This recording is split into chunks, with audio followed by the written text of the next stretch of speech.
Hello everyone and welcome back to episode 194, maybe episode 195 of your favourite Formula 1 show. Yes, Jamie and I return this weekend to discuss all of the action from the Azerbaijan Grand Prix, and because we haven't got enough time, we're also doing our kind of Singapore preview show, so I apologise if things change before Singapore, but yeah, we've kind of had to combine two into one, and that's because Jamie 183, he's growing up in the world, he's becoming an adult, he's, making moves, and he's got a life, and he just gets quite busy now, which is sad, but good for him, I guess. How are you doing, sir? Yeah, I'm good. I fresh off the back of a weekend trip to Geneva, and Geneva?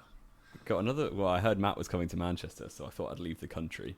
And then I'm going on a weekend trip to the Yorkshire Dales this week, so it's lovely. Yeah, it's all going well. Do you ever actually spend any time at home? Barely any. Yeah, people are going to be wondering.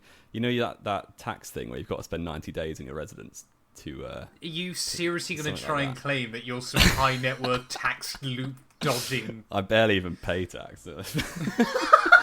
All right, let's get off that topic. Yeah, I'm doing well. Baku at the weekend. Yeah, fun race, good race. If you haven't seen it, then what are you doing watching this? Go watch the highlights. I would genuinely love to know whether there's anyone on this earth that uses our podcast exclusively as their way of keeping up with Formula 1. If you are that person, please do let us know down in the comments below. I wonder what some of their big misconceptions are about Formula 1 based on what we say versus real life. I probably think like Esteban Ocon is like a criminal. Well, I was going to say they've probably got a very dim view of France, depending on what they've heard from us. But of course, obviously as well, quickly, I've got to remind you all, get yourself subscribed if you're not already. We are slowly but surely creeping up towards 1k subs as well on the YouTube channel. So a massive thank you to everyone for the continued support as well. Obviously, we've absolutely smashed Jamie 183 into the weeds, and now, we continue on our march towards 1k. I would love to try and hit 1k by the end of the year. I think it's going to be quite close, though, depending on how we get on. Tell your friends. Tell your friends, exactly. Tell your friends, tell your family, get the dog subbed, all that good stuff. But yeah, as we came obviously into Baku, Jamie, we kind of were expecting this one to be a little bit wide open, weren't we? But it's one that's always very difficult to predict. It is. And it's a weird one for the drivers because I don't want to be rude and disrespectful, but it doesn't necessarily suit the best drivers on the grid, I found. Because you look at the winners, and Hamilton's only ever won one race there. Verstappen's only ever won one race there. Should have been two, but we you can make the same claim for Hamilton. You can, yeah. Arguably it should have been one for Hamilton, but not the one he actually did win. Well, yeah, you could also make that claim. Yeah, some drivers just go well there, some drivers just don't, and it's very much a confidence thing, I think. Look at Charles Leclerc, he got his first points there. He's basically always been fast there every single year, and then some drivers, like my guy Nico Hülkenberg, who just for some reason cannot hook a weekend together at Baku to save his life. So yeah, it's a strange one. It is a very, very peculiar circuit. And of course, probably alarmingly, the king of Baku has probably got to be Sergio Perez, isn't it? Heading into this weekend. Yeah, Perez or Leclerc, isn't it? Well, Perez has... Leclerc's never won there, has he? Well, Leclerc's never won there prior to this weekend. Perez has had like 5 podiums here or something mad. Which he's always had a decent enough car, but still to be able to hit it that well is pretty good going.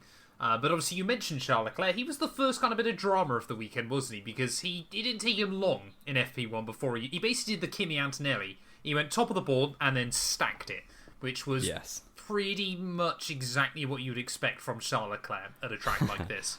At Baku, the famous "I am stupid" line coming out in qualifying in 2019, didn't it? So yeah, that's 5 years ago now. My word, alarming, isn't it?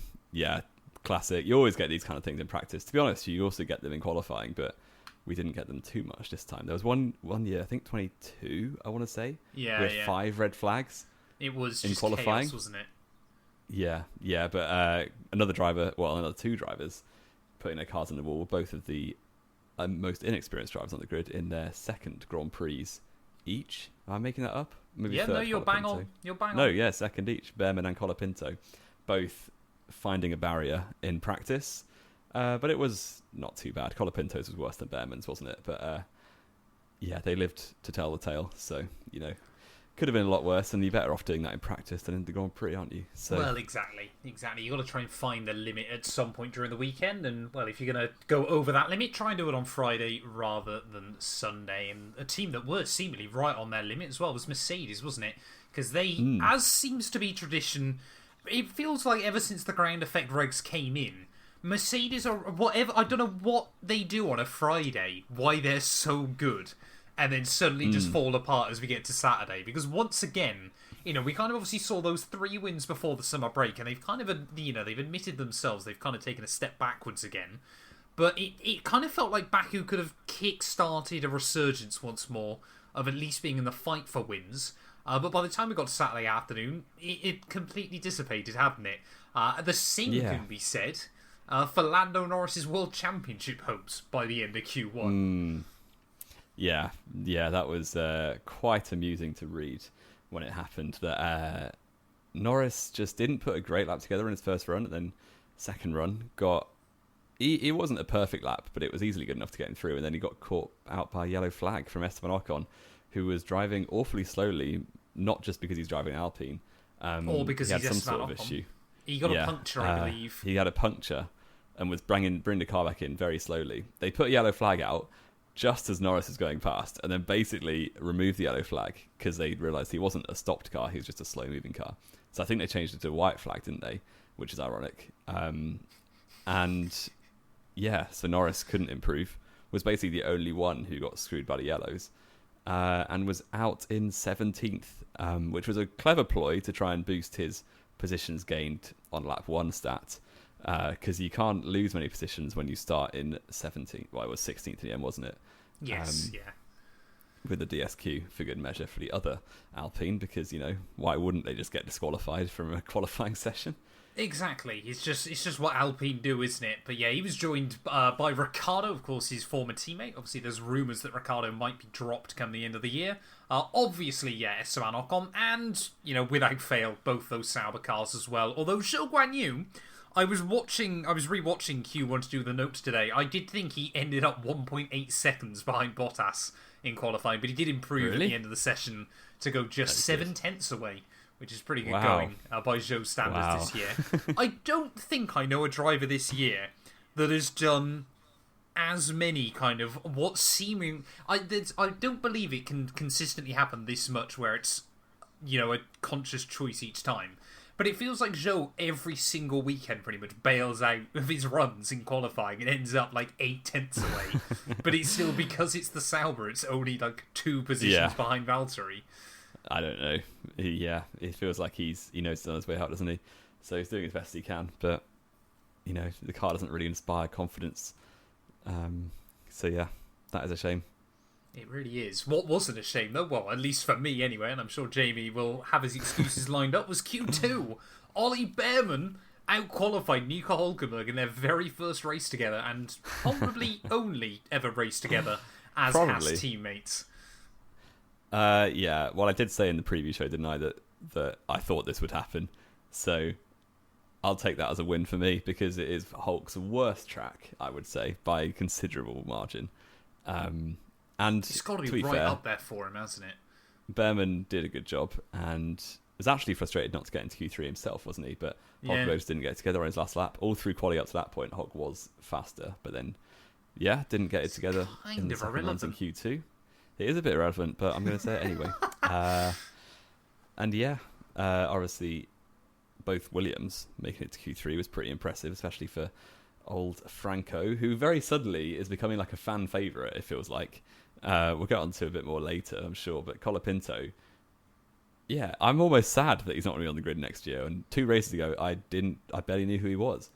Yeah, it is kind of mad. I think, to be honest, and like we said, we'll talk about this a bit more as we go later on in the show, but it's one of those things, isn't it, now, where we're at this weird kind of learning period again, where everyone kind of realised that it was such a big risk with the budget cap bringing in junior drivers. And now it kind of feels like it's gone the other way again, where actually a lot of junior drivers are very, very good. They're just not really given a chance to showcase themselves. Of course, we've had all these rumours. I don't know if it's confirmed or not yet.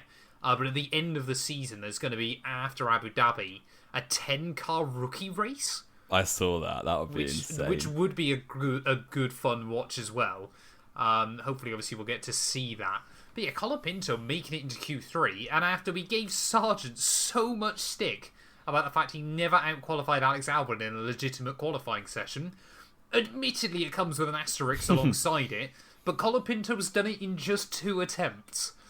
Yes, yeah, Albon left the garage with an airbox cooler still attached, which was a bit of a shame for him because he probably would have out-qualified Colapinto, but And even Alonso. so... Yeah, Albon was looking on it, wasn't he?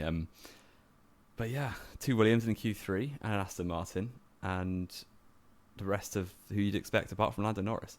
And yeah, Q3 was pretty much as you would have expected based on the first 2 sessions, wasn't it? Charles Leclerc was looking on it and made it 4 pole positions in a row in Baku. He is like becoming the Ayrton Senna of Baku in Monaco. Because how many... Well, I guess Senna actually got wins rather than just poles. But Senna, led like 300 laps in a row at Monaco, but there we are. Yeah, Leclerc got obviously 21, 2, 3 and 4 now. All pole positions. Still yet to win a race. Spoilers, he didn't win this one either. From Oscar Piastri, talent. P2. Carlos Sainz. The Ferrari is probably the fastest qualifying car. McLaren and Ferrari are pretty even, weren't they, actually? And Sergio Perez, the king of Baku, out qualifying Max Verstappen for the first time in a year and a half. He qualified 4th and 6th, with Russell splitting them. Verstappen just looked off it. I don't know what's up with him at the minute. He doesn't get on very well at Baku for the most part. No, he doesn't. It's a weak really track doesn't. for him.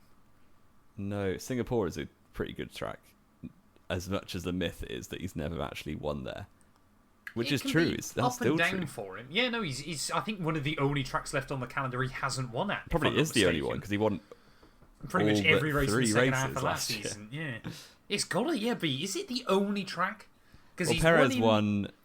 Perez won what? Saudi and Baku. Miami. No, not Miami. Baku, Saudi and Baku. Yeah. So Max has won Baku. He's won in and Saudi. he's won Saudi Arabia. Yeah, it's the only one. Singapore is the only track. Oh, the only track that Matt's voice can't pronounce either. So Exactly. Yeah, the only track on the current calendar that Verstappen hasn't won at, and that's a pretty insane stat, isn't it? Which, of course, obviously we'll make our predictions later on for the Singapore Grand Prix, whether that's set to continue or not this weekend. But as we move into the Grand Prix, though, Jamie, obviously in previous years it's often been Monza or Spa that have been the tracks to people take a lot of penalties and start from the pit lane and do all this, that, and the other. This year it seems to be Baku, wasn't it? I can't remember the last time 2 drivers started the Grand Prix from the pit lane, but it was Hamilton and I believe Ocon, but I could be wrong and it might have been Gasly after he was disqualified. It was one of them. Either way, it didn't matter matter I was because Alpine confused. did nothing. I was confused why Hamilton started from the pits. Because he had to change the engine after qualifying. He had to, or did they just choose to? No, he had to. They rebuilt the car wrong apparently after Friday, hence why it was slow on Saturday anyway. Which apparently, so they had to break Bart Firme anyway. So they were basically like, we're going to be starting at the back anyway. We may as well just do this. Might as well put a new engine in. Fair enough. And he did qualify last out of the proper teams anyway, apart from Norris. Yeah. So race starts. Charles Leclerc leads the way for the 4th year in a row, and keeps the lead into turn 1.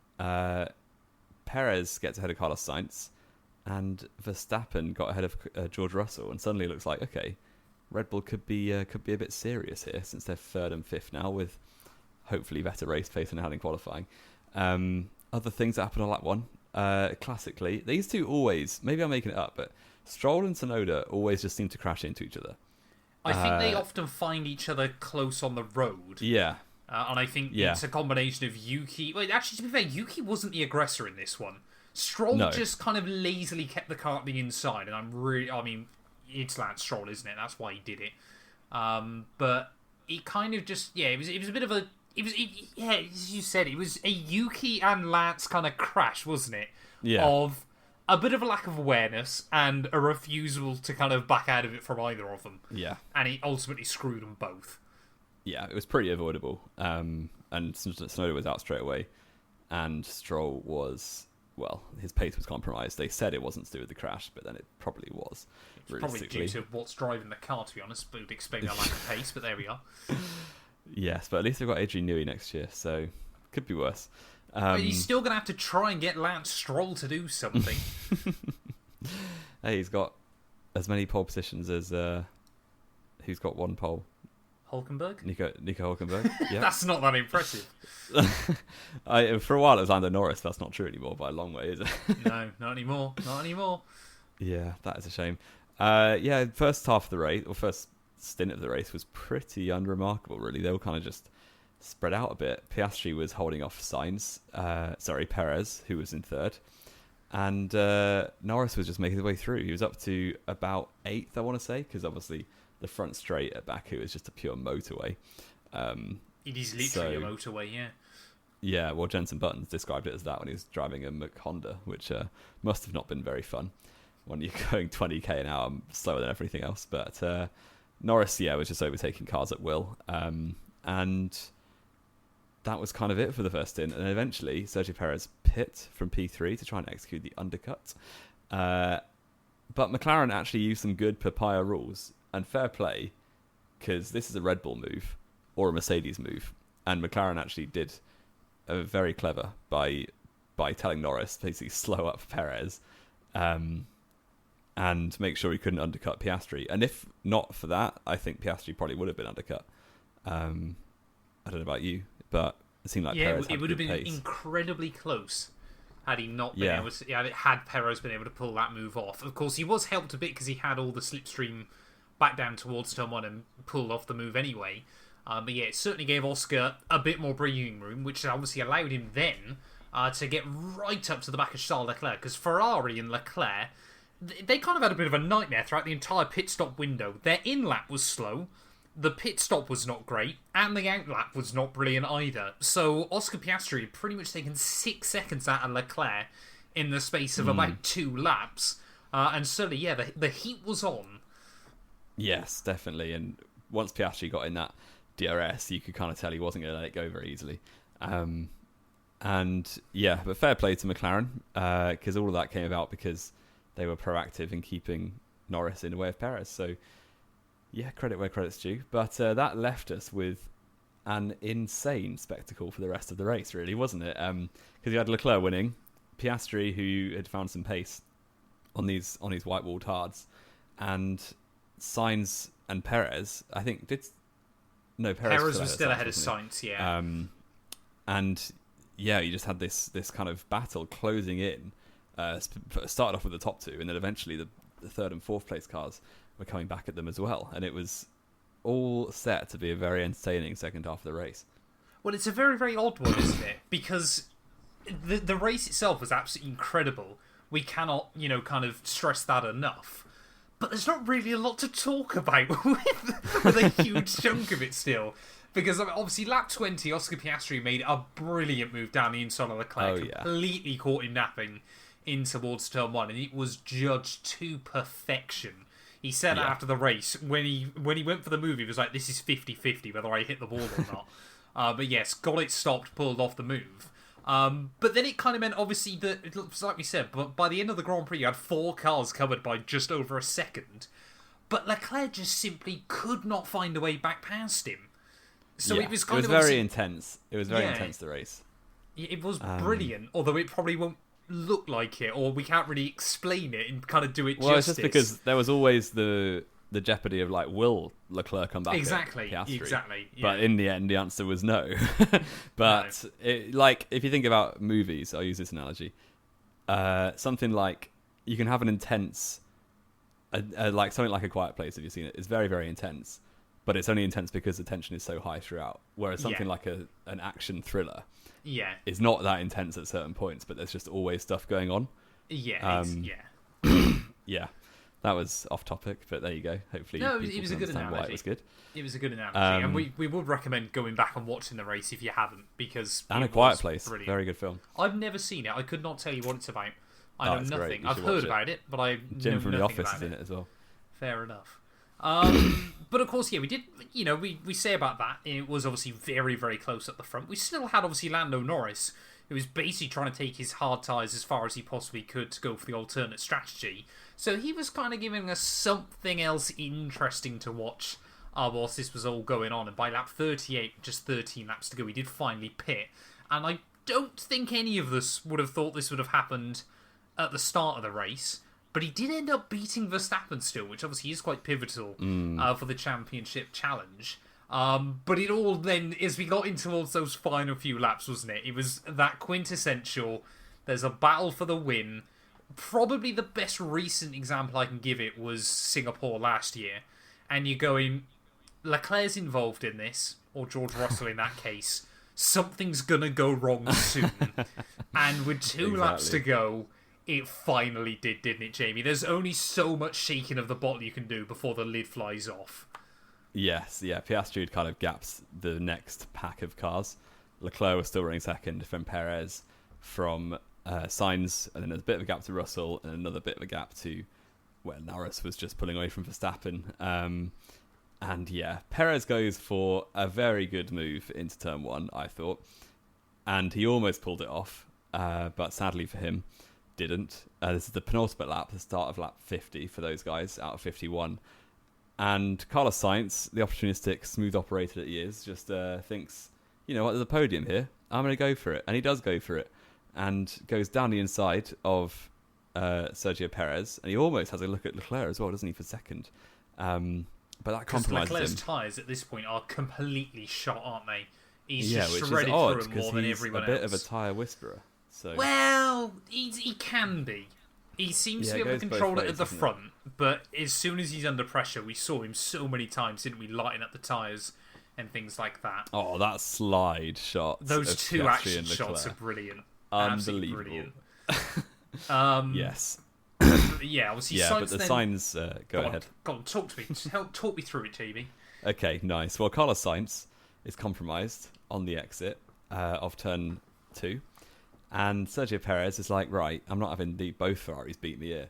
And goes back down the inside on the exit of turn 2, out tractions. Sainz is still ahead by about half a car length, but they are most definitely alongside.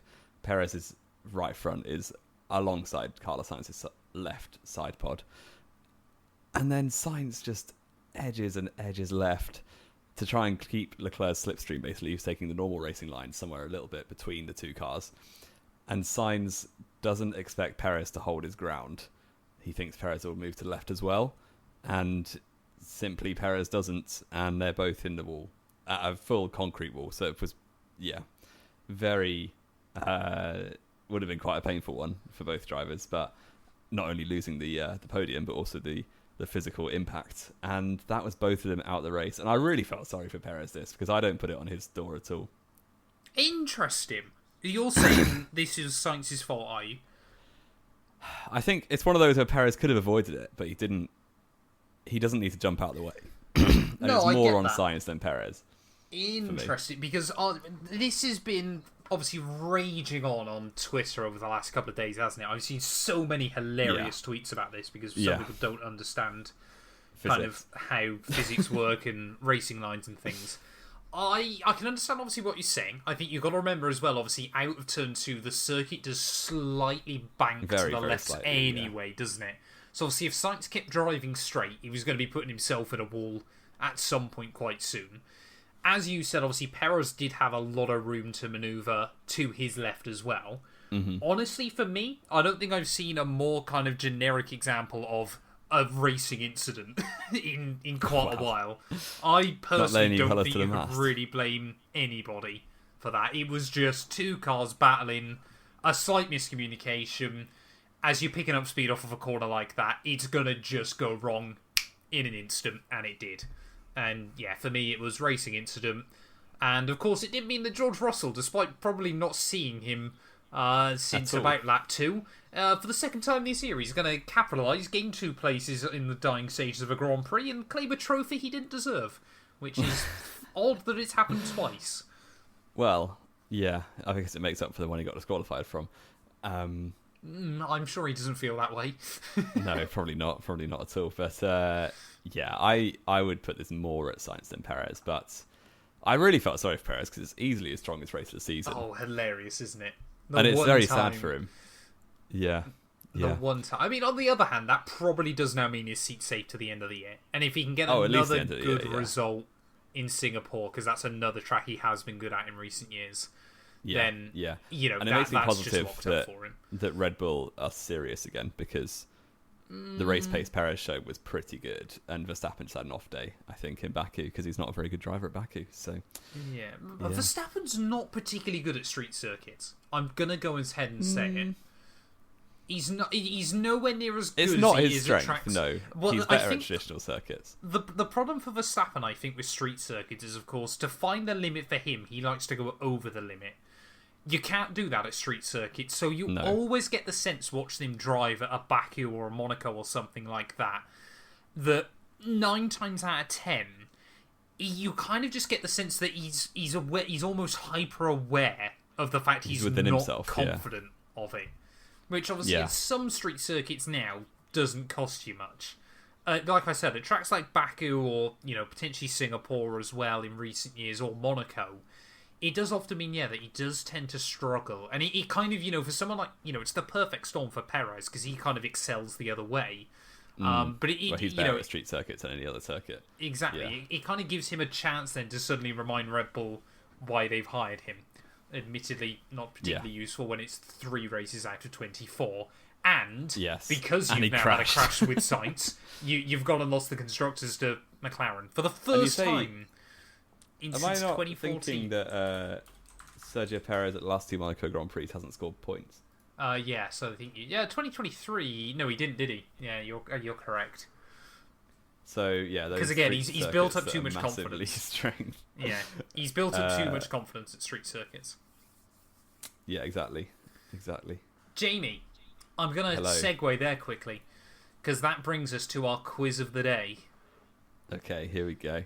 So, when was the last time McLaren Mercedes led the Constructors' Championship? I saw this on a tweet. After Australia 2014. Bingo! People always forget that they did lead after the first race of the Turbo Hybrid era. Exactly. Well, you've already given me 2 of the answers then.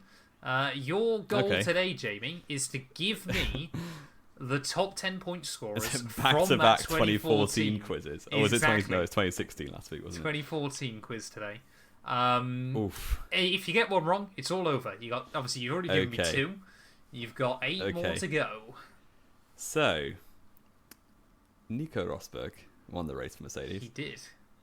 Ricciardo got disqualified. This is not him. Nope. Kevin Magnussen, P2. Yep. Jenson Button, P3. Yep. Now. So, Hamilton DNF'd. Yep. Just ruling out drivers. 2014. Okay, so you've got the Williams are probably around there somewhere. The Force Indias. Who else was good? Not the Lotuses, because they had the fork nose and it was awful.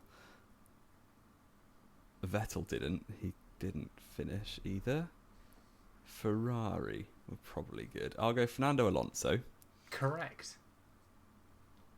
Nico Hülkenberg. Correct. Sergio Perez. Correct. That was risky. Hulk's great at Australia. I didn't know Perez was. It's the first race of the hybrid era. I'm pretty sure not many people finished.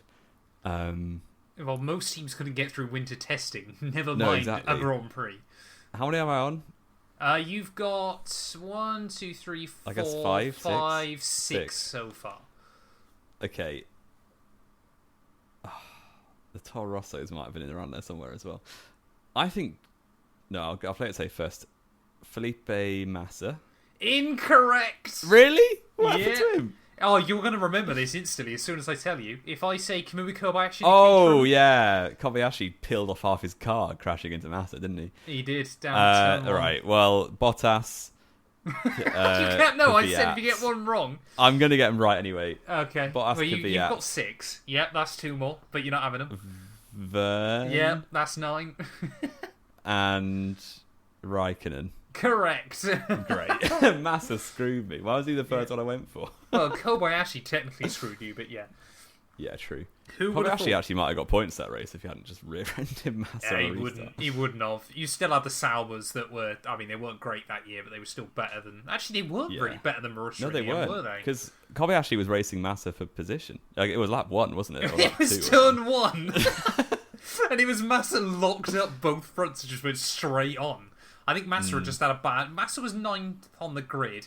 Kobayashi, to be fair to me, was 14th on the grid. Yeah. That's How 2 on earth did he behind, manage isn't that? What happened in that qualifying session?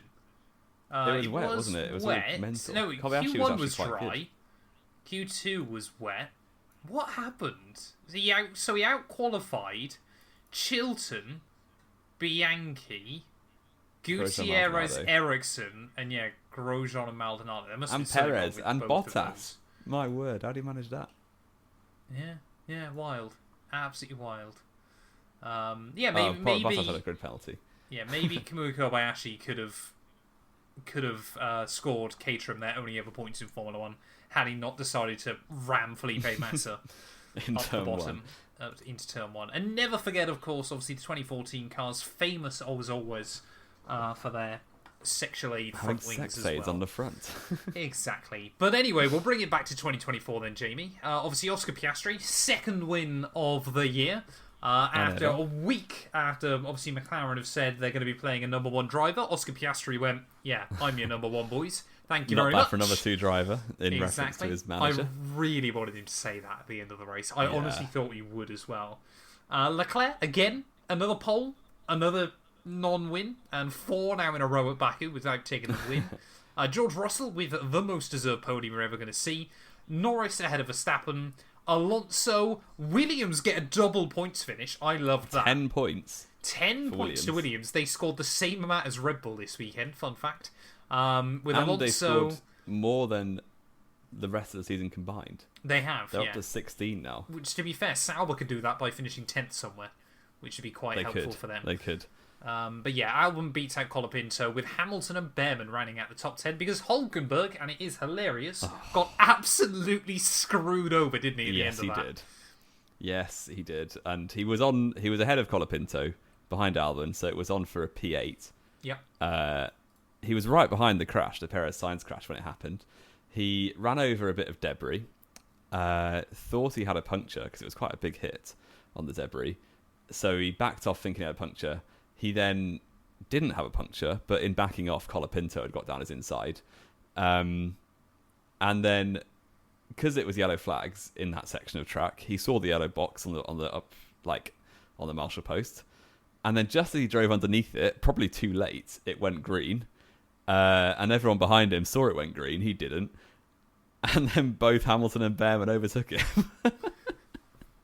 So he went from P8 to P11. I'm just thinking, the amount of times, think Australia 2023, they saw one car in the wall and immediately safety carred it because Fernando Alonso would have cried about it if not. Yep. Had they waited for a safety car in Australia, Hulkenberg would have had a podium because Stroll just drove off the track. Yep. And they red flagged it pretty much straight away. Yep. Here, they've got 2 of the front runners who were live pictured in the wall. And they've managed to wait 20 seconds before putting a safety car. It was over a minute. It was over a minute from the time they hit the wall to when the virtual safety car was deployed. The only thing funnier than Hulkenberg getting screwed over by this was the fact that just as this crash happened, Verstappen pit to try and get fastest lap. Annoying. Luckily, obviously, for his sake anyway, he didn't lose any places because of it or anything. But that would have been hilarious at the end of the race as well. Yeah, so Norris got the fastest lap point, yep. Which Verstappen would have had, so that's basically a 2-point swing right there. Yep. Well, not necessarily, but highly likely that Verstappen would have had. And also, what's the difference between... I guess it's nothing to do with safety car, but Norris would have finished 5th versus 6th. Yeah, no point swing in terms of that either, because obviously it was 12, 10, 8. 6th to 7th. No, it wasn't. It was 2 points. Oh, yes. Yeah, but it's still 2 points, isn't it? Between still 2 points. 4th and 5th, yeah. So there was no swing there. No. Just the 2 points safety car. It was just the fastest lap point swing. Yeah. Yeah. But Ollie Behrman becomes the first ever driver to get his first 2 points finished, to score points in his first 2 Grand Prix for different teams, which is a useless stat. No, I think that's brilliant, and it staggers me that no one did that in the 1950s. You would have thought even That if is that was quite show up to the surprising. Indy 500 or something 2 years in a row and get points, but apparently not. Yeah, It's well, you impressive should do some stat. research and to fact check that fact. No, it is correct. They had it on all the F1 media as well. I and you guess think they're pretty good F1 with is that. never wrong, so No, that exactly. makes sense. Exactly. Fun fact, F1 24 is wrong, Jamie. They've brought out the F2 cars this week, and you can now do an F2 2024 campaign with them, except for they've not included Qatar in the calendar for Right. some reason, so you've lost a round for some reason. Interesting. Speaking of F2, your man, Nicholas Coulin, is that his name? Niels Coulin. Niels. You're thinking of Latifi. Well, I mean, yeah. Do you want to tell us about him real quick? Since Oh, he's you're his gone. ambassador? It's over. Which, to be I know. fair, he had only agreed a 2-race weekend deal with AIX, but I'm still So he's not gutted been to see it happen. sacked. He's just been. But he let has go. been, because I'm sure there was an area in his contract that says if you're not completely shocking, then we'll keep you in the car for the rest of the year. Because obviously for F2 teams, it's just easy money to have the son Yeah. of the CEO of Booking.com in your car. Yes, exactly. but He'll yeah, be he's booking a gone. holiday now. He's got no drive, so No, Good he'll be off to IndyCar, I bet. He just moves up to series go and whenever he not gets score dropped. any points in that as well. Exactly. It's He's astonishing he's never in scored a Europe. point in anything. No, he did in IndyCar in their F2 series. But you I do get genuinely points think just for showing you could up. do a better job.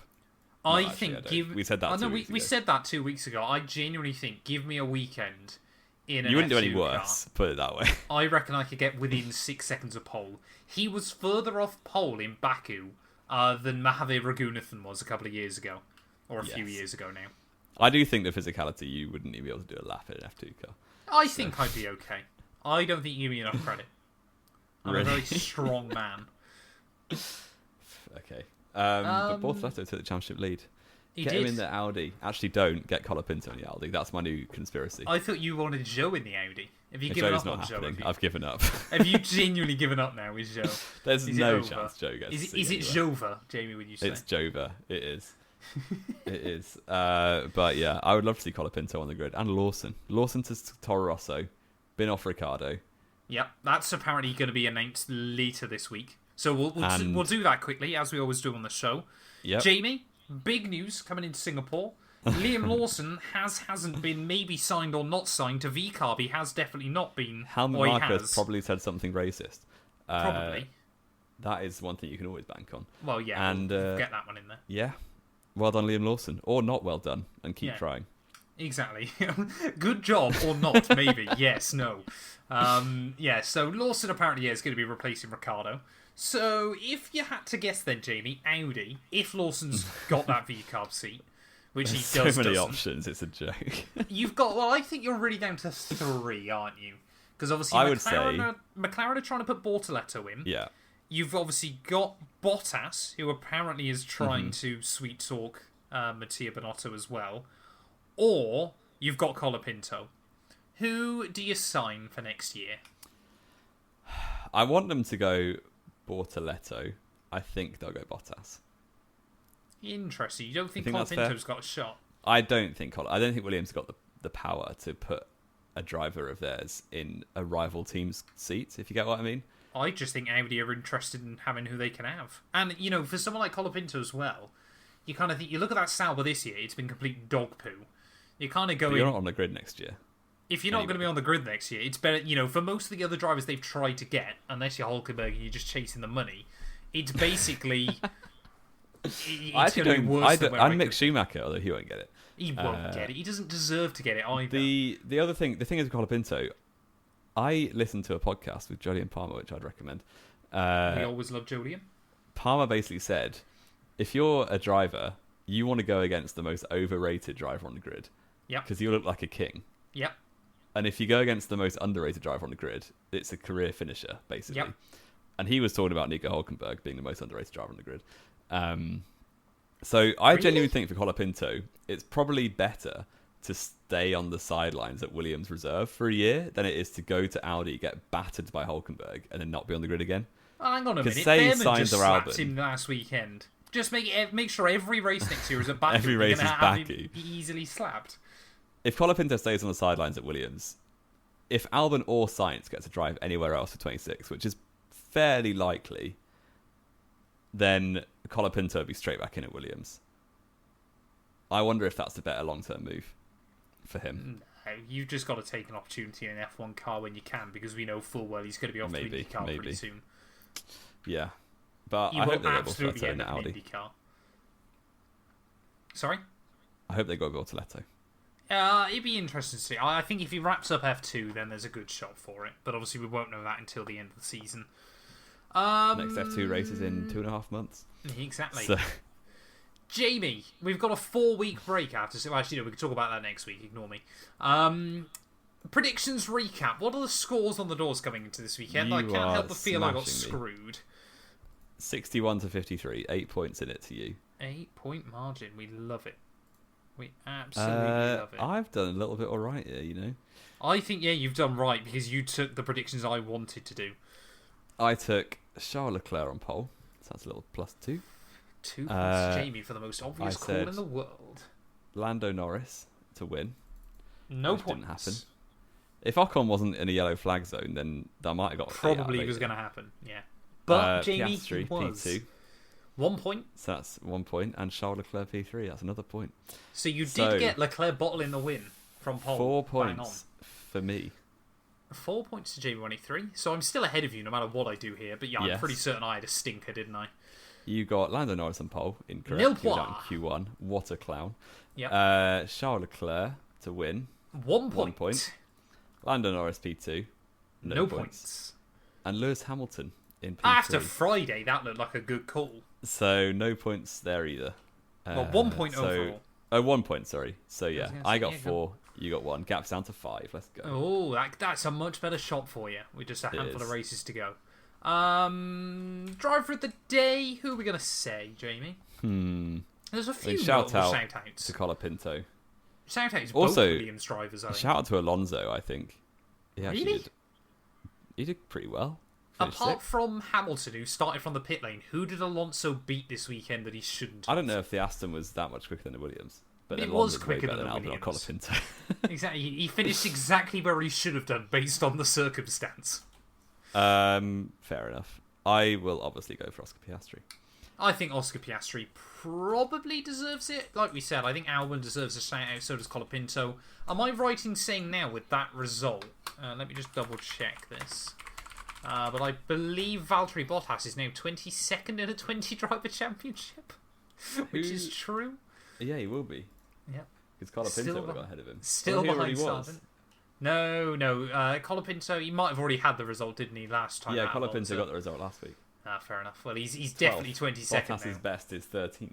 Deary me, that's so painful. Even Zhou Guan Yu is now 20th and not last in a 20-car championship, which is quite incredible. And yet he's still getting dropped. What a joke. Race What rating. a joke. What a joke. Great one. It's a yoke. Baku. What are we rating it?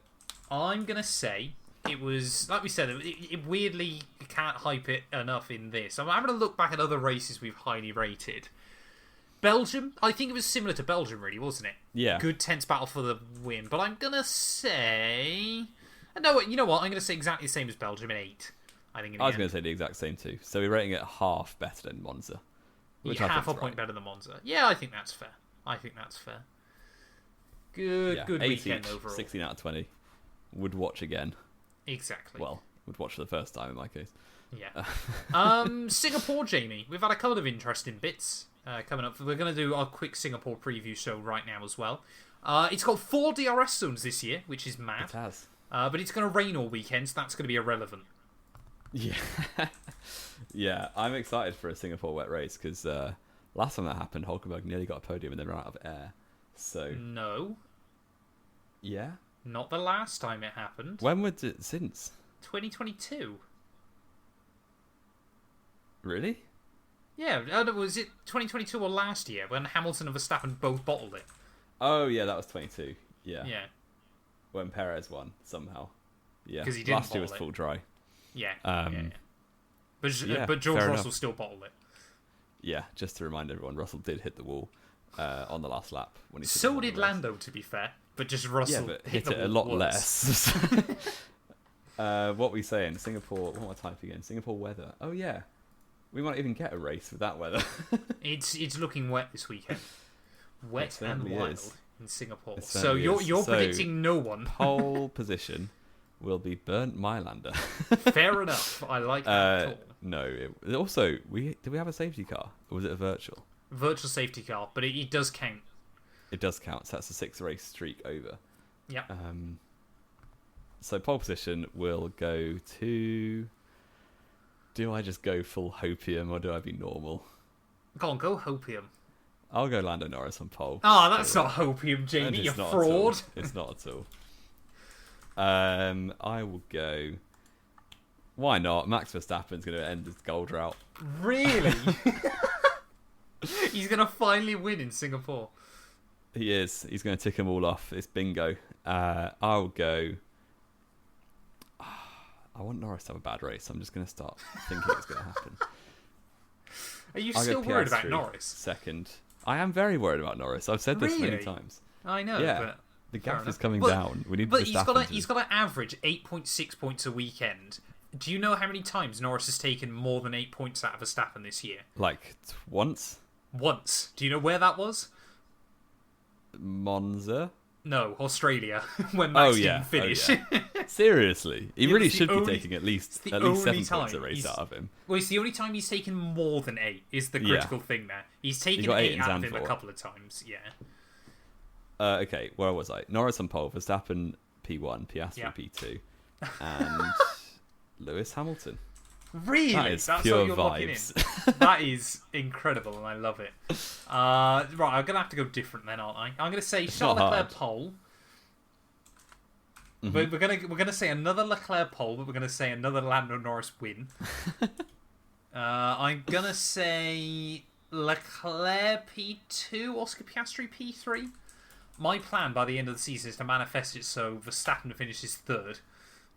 Yeah, Leclerc. Despite the fact Leclerc needs to take 10 points out of him a race, I believe. Which, to be fair, isn't impossible when we got 3 sprints as well. Form recently. The thing with that McLaren versus Red Bull at the minute, Norris should be finishing 2 or 3 positions ahead of Verstappen every single week. Exactly. But it's just doing it at the front, isn't it? Yeah, this will be like Vettel's 2009. Can we, again, I know we spoke about this a few weeks ago, but quickly mention, even if Leclerc had done fairly well in those 4 races halfway through the season, he'd be like 40 points off Max now. And you would genuinely tip him to be world champion this year. It's incredible how badly Ferrari have screwed him over. Those 4 races were, pretty awful. Fun fact as well, with that DNF, Perez is officially down to 8th place in the championship. Yeah. So I saw that. That's quite good going. Still not a winner. So 7 race wins. Yep. Across the board, and none for Sergio Perez. Yep. Only 1 for Sainz and George Russell, and 2 for Lewis Hamilton, Oscar Piastri, Charles Leclerc, Lando Norris, and of course 7 still for Max Verstappen. But none in the last 7 races since he held up a Leeds United shirt. This is what I was going to ask you as well. I don't know whether there's a stat for this or anything. But if Verstappen wins this world title without winning any more Grand Prix, surely he is going to smash the record for winning a world title whilst not winning the most, or without winning the most amount of races in the season. Because I would assume that's probably still held by Keke Rosberg when it was like a 15 race. So winning the world title whilst losing the most races in a season. Oh, so Verstappen would have not won. Say he doesn't. So wins the world title, not winning the most races with the lowest win percentage. Basically, you're saying not win percentage. Oh no, because just you would have numbers. thought because like Hamilton won with like 5 wins, didn't he, in 2008 and things? Yeah. That's what I'm trying to work out the right way to word that. So 24 races. He would have not won 17. Yeah. Surely no one's lost more races than that. Well, you think there's only been more than 17 races in like the last 10 years. Yeah. And Rosberg won while losing 12 races, I want to say. Yeah. Because Hamilton won the most. Hamilton won 10, Verstappen and Ricciardo each won 1. I would assume... Is that already the record, or has Keke still got that? I would assume... It depends how many races were in 1982, I guess. Let's have a look quickly. I would have thought it was... Oh, so that was 16? Really? Is it 16? It was a 16 race season. Wow. And Keke And he Rosberg won one. did win one. So Verstappen's got to win 2 more races between now and the end of the year. Yeah. To break that record. Yeah, Keke Rosberg. That, I mean, 1982 was... Consider 16 race season, and what was it, 9 points for a win then? To win the world title with 44 points is... well, terrible, wasn't it, based on the season they had? Because obviously everything that did happen over the course of the campaign. But is just absolute insanity. 1982 still is the most insane season of all time. Unserious season of all time. Oh, easily. Well, you know it was unserious when 4 Frenchmen finished inside the top 7. That should tell you everything you need to know. There we go. We should stop rambling. We've done a good ramble get on with their days. Yes. Thank you, everybody, as always, so much for listening. If you have enjoyed, please do make sure you drop a sub, drop us a follow, drop us a like, all that good stuff. Greatly appreciated. And Jamie and I will return then next week out for the Singapore Grand Prix review. Grand Prix review. Max Verstappen won the race. Spoiler.